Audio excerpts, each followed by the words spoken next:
Le jour se lève à peine sur la plage de Ménère-Béleg. Alors que la mer se retire, il est temps pour Juliette et sa jument Ukraine d'entrer en action. Allez, Ukraine. Ukraine. Allez. Le binôme est arrivé de bonne heure avant l'arrivée des touristes pour nettoyer la plage des algues vertes qui viennent d'être déposées par la marée. L'été, il fait souvent chaud à partir de 10h. Donc comme ça, on termine à 10h30 et c'est très bien pour la jument. Moi, ça me plaît, j'aime bien faire ça. Puis la jument, elle est agréable, elle est pas méchante. Encore un peu, ouais. Tu aurais pu aller un peu plus loin, Juliette, juste dans le plus gras, là. Avance encore un peu. Encadrée par Agathe, sa maman, elle utilise une fourche spécialement conçue pour ratisser la plage sans abîmer son écosystème. Un moyen beaucoup plus doux que le tracteur.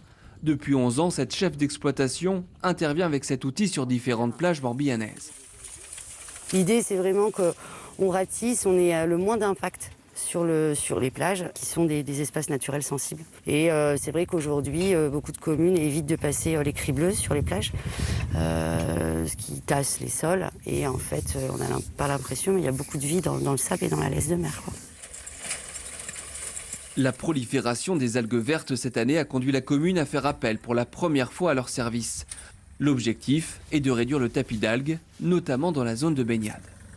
On sait que l'été, il n'y a pas de gros coefficients ou de tempêtes, sauf exceptions qui vont balayer ça. Donc on fait le choix cette année où il y en a beaucoup, de les enlever et leur trouver un débouché vertueux dans le compostage bio. Une fois évacuées par les services techniques de la ville, une partie de ces algues vertes finissent leur voyage à la campagne, dans cette exploitation de crack, où elles serviront à faire du compost.